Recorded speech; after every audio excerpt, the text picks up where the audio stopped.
Hi guys, welcome to Mumtaz kitchen. આજે આપણે કુકરમાં ઝટપટ બની જાય તેવું શિયાળા સ્પેશિયલ દાણા મૂઠિયાનું શાક બનાવવા જઈ રહ્યા છે, જે ઉધ્યાને પણ ટક્કર મારે છે।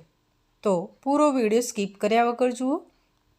તમે મારી ચેનલ મમતાઝ કિચનને સબસ્ક્રાઈબ ના કરી હોય તો જરૂરથી કરી દેજો, બેલ આઇકોન પર પ્રેસ કરજો જેથી નવા વિડીયોની નોટિફિકેશન મળતી। હવે આપણે મૂઠિયા બનાવવા જઈ રહ્યા છે। તો મૂઠિયા માટે ઘઉંનું જે ભૈડન આવે છે જાડો લોટ તે લીધો છે, 3 ચમચી લીધો છે। અહીંયા મેં 2 ચમચી બેસન લીધું છે અને 1 ચમચી બાજરીનો લોટ લીધો છે। તમે ઈચ્છો તો જુવારનો લોટ, મકાઈનો લોટ પણ લઈ શકો। અડધો કપ ફ્રેશ મેથી છે, તેને ધોઈને સમારીને લીધી છે। 2 ચમચી લીલું લસણ લીધું છે। હવે મસાલા કરી લઈએ। હળદર, ધાણા જીરું, લાલ મરચું પાવડર લઈશું આપણે અને આદુ મરચાંની પેસ્ટ લીધી છે। અહીંયા મેં 1 ચમચી ગરમ મસાલો। હવે આ બધા જ મસાલાને પ્રોપર મિક્સ કરીએ તે પહેલાં અડધી ચમચી અહીંયા ટેસ્ટ બેલેન્સ કરવા માટે ખાંડ લીધી છે અને મીઠું સ્વાદ અનુસાર। ચપટી સાજીના ફૂલ લેવાના છે। સાજીના ફૂલ એટલે કે બેકિંગ સોડા, તે લેવાથી મૂઠિયા સોફ્ટ થાય છે। હવે 1 ચમચી જેટલું તેલ લઈ લઈશું અને પહેલાં મેથી અને લસણ છે એ મસાલાવાળું બરાબર પ્રોપર ભાગ ફીણી લઈશું। હવે ધીમે ધીમે તેને લોટમાં મિક્સ કરતા જવાનું છે। અહીંયા જે મેથીના મૂઠિયા બનવાના છે તે ખૂબ જ સરસ લાગે છે ફ્રેન્ડ્સ। તમે તેને નાસ્તામાં પણ લઈ શકો છો, ઉધ્યામાં પણ તેનો ઉપયોગ કરી શકો છો। હવે થોડું પાણી લઈને સરસ લોટ બાંધી લેવાનો છે। આ મૂઠિયા એકદમ આપણે ક્રિસ્પી બને છે અને ટેસ્ટમાં ખૂબ જ યમી લાગે છે। તેમાં મસાલો થોડો અહીંયા આગળ પડતો જ કર્યો છે કે જેથી એકલા મૂઠિયા ખાવામાં પણ સરસ લાગે। તો લોટ બંધાઈ ગયો છે। હવે તેલ થોડું લઈને લોટને કેળવી લઈશું। લોટને બહુ કઠણ નથી રાખવાનો અને બહુ ઢીલો પણ નથી રાખવાનો। મૂઠિયા જેવો લોટ આપણે મૂકીએ એમાં નથી રાખવાનો, આમાં થોડો લોટ મૂઠિયાના લોટ કરતાં કઠણ હોવો જોઈએ। હવે આમાંથી આપણે નાના બોલ્સ બનાવી લઈશું। તમે ઈચ્છો એ શેપમાં મૂઠિયા બનાવી શકો છો। લંબગોળમાં પણ બને છે અને ગોળમાં બને છે। આપણે અત્યારે રાઉન્ડ શેપના મૂઠિયા બનાવવા જઈ રહ્યા છે, તો એક જ સરખા સરસ મૂઠિયા બનાવીશું। આટલા લોટમાંથી આપણે આ શેપના 25 મૂઠિયા તૈયાર કરી લઈશું। હાથને સેજ તેલવાળો કરી અને આ રીતના શેપ આપવાનો છે। તમે જોઈ રહ્યો છો કે બધા જ મૂઠિયા અહીંયા વળાઈને તૈયાર છે। હવે એક કડાઈમાં તેલ મૂકી દીધું છે। તેલ ગરમ થઈ જાય એટલે મૂઠિયાને આપણે તળી લઈશું। મૂઠિયા થોડીવાર તળાય પછી જ એમાં ચમચાથી આપણે એને પલટવાના છે। તમે જોઈ રહ્યા છો કે સરસ એવો બ્રાઉન કલર આવી ગયો છે, પણ હજી આપણે એને થોડા ક્રિસ્પી તળવાના છે। એટલે ડાર્ક બ્રાઉન કલર આવે ત્યાં સુધી આપણે મૂઠિયાને ધીમી ફ્લેમ ઉપર જ તળીશું કે જેથી એકદમ ડાર્ક કલરના થઈને અંદર કાચા ના રહે। હવે મૂઠિયા તળાઈને તૈયાર છે। એક કુકરમાં 3 ચમચી તેલ લીધું છે। મૂઠિયા તળેલું તેલ લીધું છે અહીંયા મેં, તેમાં ચપટી જીરું અને હિંગ લઈ લીધી છે।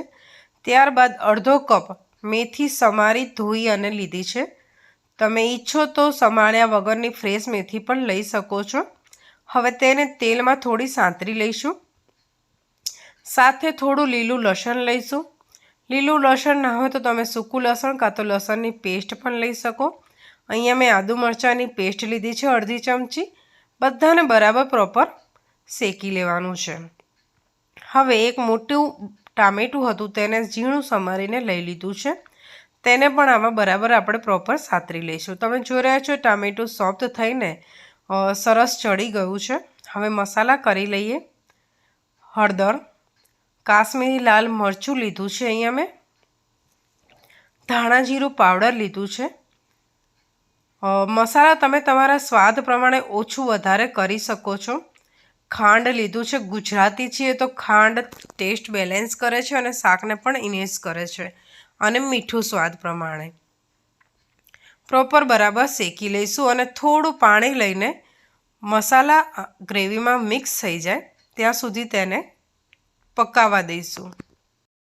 દાણા મુઠિયાનું શાક બનાવવું ખૂબ જ સરળ છે. હવે અહીંયા તુવેરના દાણા મેં 1 કપ ફોલીને રાખ્યા હતા. ફ્રેશ તુવેર જ લીધી છે. તેને આમાં ધોઈને ઉમેરી લેવાની છે અને હલાવી લેવાની છે. તમે અહીંયા ફ્રોઝન તુવેરના દાણાનો પણ ઉપયોગ કરી શકો છો. હવે થોડો ચપટી અહીંયા સાજીના ફૂલ એટલે કે બેકિંગ સોડા લીધો છે કે જેનાથી તુવેરના દાણાનો કલર લીલો રહે. હવે જે મુઠિયા તળીને તૈયાર કર્યા હતા તે અહીંયા 3 થી 4 મુઠિયાને આપણે તોડી લેવાના છે. મુઠિયાનો ટેસ્ટ અહીંયા ખૂબ જ સરસ લાગે છે. આપણે જે ઊંધિયું બનાવતા હોય છે બસ એ જ ટેસ્ટમાં આ દાણા મુઠિયાનું શાક તૈયાર થવાનું છે અને તેની સાથે રોટલી પણ ઓછી પડશે. અડધો ગ્લાસ પાણી ઉમેરી લીધું છે અને કુકરનું ઢાંકણું બંધ કરીને મીડિયમ ફ્લેમ ઉપર 2 સીટી વગાડી લેવાની છે. 2 સીટી વાગી જાય અને પ્રેશર ઓછું થઈ જાય ત્યાર પછી કુકરનું ઢાંકણું ખોલી લઈશું. તમે જોઈ રહ્યા છો કે સરસ એવું તેલ પાણી ઉપર આવી ગયું છે અને દાણા પણ સરસ ચડી ગયા છે. તો ઓલમોસ્ટ આપણું શાક અહીંયા તૈયાર થઈ ગયું. આમાં જ આપણે મુઠિયા ઉમેરી દેવાના છે. પણ આ ગરમ ગરમ છે ત્યારે જ હું તેને એક બાઉલમાં ટ્રાન્સફર કરી લઉં છું અને આમાં મુઠિયા ઉમેરી દેવાના છે. ગેસની ફ્લેમ હવે ચાલુ કરવાની નથી. તો મુઠિયા અહીંયા મૂકીને તમે એને હલાવી અને 10 થી 15 મિનિટ માટે રેસ્ટ આપો. તો મુઠિયા જે શાકનો રસો છે તેમાં સરસ રીતના મિક્સ થઈ જશે અને પાણી થોડું એબ્ઝોર્બ કરી અને સરસ એનો ટેસ્ટ આવી જશે. ઉપરથી થોડી કોથમીર ભભરાવી લીધી છે. તો તૈયાર છે એકદમ મસ્ત કાઠિયાવાડી દાણા મુઠિયાનું શાક. આ શાકને તમે રોટી, પરાઠા કે ભાખરી સાથે પણ સર્વ કરી શકો છો. તે ઉપરાંત જો બાજરીનો રોટલા સાથે ભાવે તો પણ બહુ સરસ લાગે છે.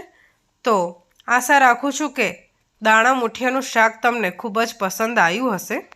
તો લાઈક અને શેર કરવાનું ભૂલતા નહીં. આવી અવનવી રેસીપી બનાવવા માટે મમતાઝ કિચનને ફોલો કરજો.